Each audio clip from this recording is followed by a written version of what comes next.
Yo, what's going on guys? HyperX here. Welcome back to another video for Horizon Forbidden West. I want to talk today about some of the new abilities and stuff we have to look forward to in the game, because yesterday PlayStation dropped a brand new blog post and they spoke about some of Aloy's abilities, how players can expect to use them in the sequel, and some small slivers of gameplay. So in this video I will of course be using the trailer and a combination of some of the stuff from the website. So if you guys do enjoy this, a like would be super appreciated. Comment down below, let me know what you guys think of these abilities, and of course don't forget to subscribe if you guys have been enjoying the content lately, because we'll have more Horizon stuff as we get closer to launch. So in this blog post, the conversation is with David McMillan, who is the lead systems designer, and Dennis Zopfi, I believe that's how you pronounce it. I apologize if I get the last name wrong. He is the lead combat designer. Firstly, talking about Aloy's abilities, they've effectively been designed with environment traversal in mind. If you think about games like Breath of the Wild, Just Cause, Spider-Man, even Prototype, where the actual movement and traversal through the game world is one of the standout features of the title, and that's effectively what they want to try and convey in this game.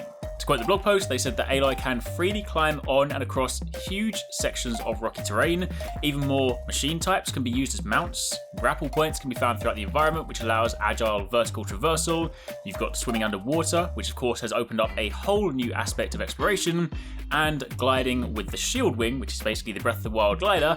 I love that, it's just super cool. They said this provides the ultimate view of the beautiful world of Horizon Forbidden West, not to mention a quick way to get down from great heights.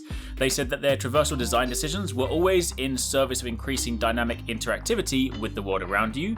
This could be to empower the player to manipulate and destroy their environment with a tool like the Polecaster, or grapple launching into a glide with the shield wing to set yourself up for a strike from above.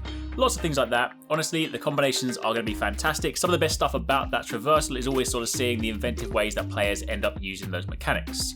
So they then go on to talk about how this synergizes with the design of the world. They approach this in a similar way to Breath of the Wild, with multiple solutions available to puzzles. Fewer curated puzzle solutions was actually one of the standout features in the overworld for Breath of the Wild. When you think about trying to sort of make this more like a playground, the idea that there isn't necessarily just one fixed way to solve something, you can kind of just sort of figure things out as you go, work out what makes most sense at that moment in time. And of course, while the games themselves are fundamentally different, the idea behind this is that it basically just creates a much more organic exploration of the world, instead of just sort of walking through this area where it looks very nice, but there's of course ultimately a fixed path. You have just a lot more freedom just to kind of be creative, do what you want, and then kind of go from there. They said in the blog post that this wide array of new options also pose challenges to how they think about level design. They need to allow for players to outsmart them using new moves and tools to bypass some of the challenges in clever, unpredictable ways. They said that traversal puzzles won't always have binary solutions. They encourage players to experiment and have fun with new tools. They will offer a variety of challenges regardless of playstyle or skill or previous experience in Horizon Zero Dawn. So one of the items you'll of course be using is the Polecaster.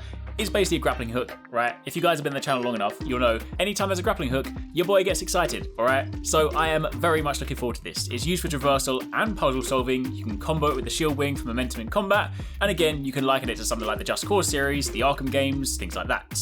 They said the Polecaster is a mechanical wrist-mounted device with two separate functions. The first function is, as you would expect, a grapple mechanic, allowing the player to swiftly and easily ascend the environment and provide a dynamic traversal or escape option to the player's toolkit. They said that when grappling, the player can activate the launch, throw them into the air, where they can then get to a higher ledge, fire their bow, glide, strike from above, stuff like that.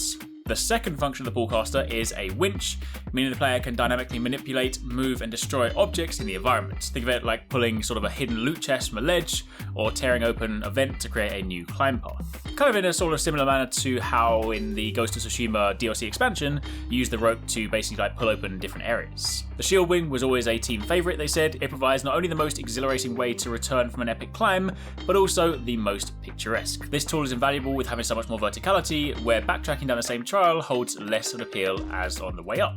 Honestly, this is going to be fantastic just from a combat point of view, like being able to sort of jump up, try and sort of get the aerial drop on someone, and then when you know things are getting really, really bad, and knowing that you can just Polecaster your way back up and then kind of glide away, it's going to be pretty exciting. Of course, it wouldn't be a PlayStation blog post without them talking about the DualSense. Right, listen, I've said this before, it's fantastic. Honestly, the feedback you get is really cool, but I feel like every one of these PlayStation blog posts is basically just a sales pitch for the DualSense functionality. That being said, there is of course a lot of feedback this time around. They said that from the scrape of rubble as you push a crate to the sensation of unraveling the winch as you use the Polecaster, they said with the increased adaptive trigger tension as you pull, they've also added extra tactile dimension to increase both the gameplay value and the feeling of being part of the world. So you'll of course feel things like the bowstrings and terrain feedback, all that kind of stuff. It sounds pretty cool. Basically, it's just a nice rumble. However, moving on from there, they then spoke about meaningful player choice. The team really wanted players to effectively have more meaningful and varied choices when it comes to combat, with of course a larger variety of threats and different enemies. It seems they want to sort of keep that combat feeling fresh and build on the fast-paced but methodical combat of the first game. So they then said that one of the focus points that influenced all their combat decisions was, again, increased player choice. They applied this to everything: melee, weapons, outfits, skills, and even the other new mechanics. They said that one entirely new concept in Horizon Forbidden West is the workbench, where you can upgrade and strengthen weapons and outfits. This unlocks new perks, mod slots, skills, and offers a bigger degree of customization, resistances, and new abilities for players. In Horizon Zero Dawn, they said the skills are of course bought and unlocked as you leveled up.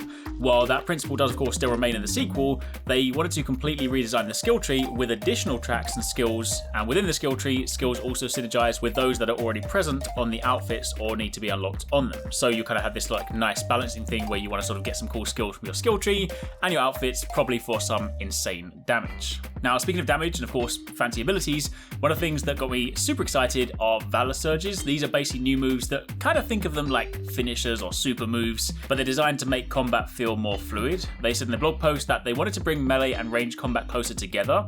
Aloy is not a character who deals with brute force, so we were looking for ways to have the player go back and forth between melee and range, where she could use her precise bow skills to work towards a big payoff moment. A new example of that is that you have the Resonator Blast, where you can charge up the spear with melee hits, and when fully powered up, the energy can then be placed on enemies, humans and machines alike, and followed up with a projectile, resulting in a huge damage explosion.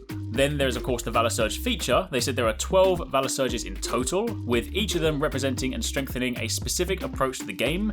You unlock and upgrade them through the skill tree and with skill points. There are 3 levels to each of the Valor Surges. The higher the level, the longer the charge up, but the more powerful the attack. This level is shown on the purple bar you see during the gameplay trailer. You'll receive more Valor or charge up that bar through skillful actions such as hitting weak spots on enemies or removing components. In the video, you of course see Aloy perform the Radial Blast on the burly 10th warrior. It was also important to reward players who go into melee situations, as it's very dangerous to of course be close to enemies, especially the machines, so if you're skilled and daring, you can do some really good damage with these features. They also upgraded the combat mechanics as well. They said that when it comes to mounted combat, the player will have to adapt and decide, whom they want to sort of take out first and what is the most effective way. Human enemies have weapons, attacks, and abilities that machines don't, and vice versa, so they complement each other in these encounters. In the gameplay trailer again, Aloy has a host of new weapons at her disposal.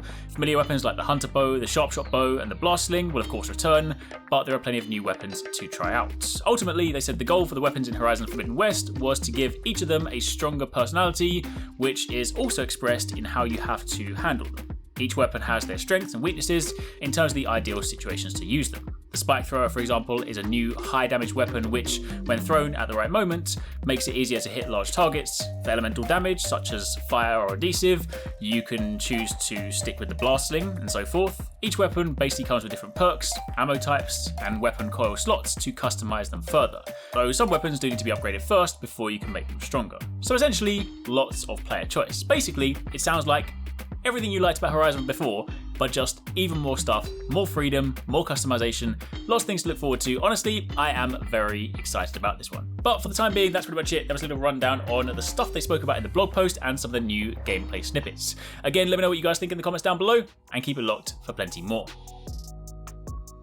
Thanks very much for watching. I hope you guys enjoyed the video. If you want to catch more from us, don't forget to subscribe and turn on notifications so you don't miss our latest uploads. And if you want somewhere to hang out, play games, or chat all things from games to anime, food to fitness, consider joining the HyperX Gaming Discord.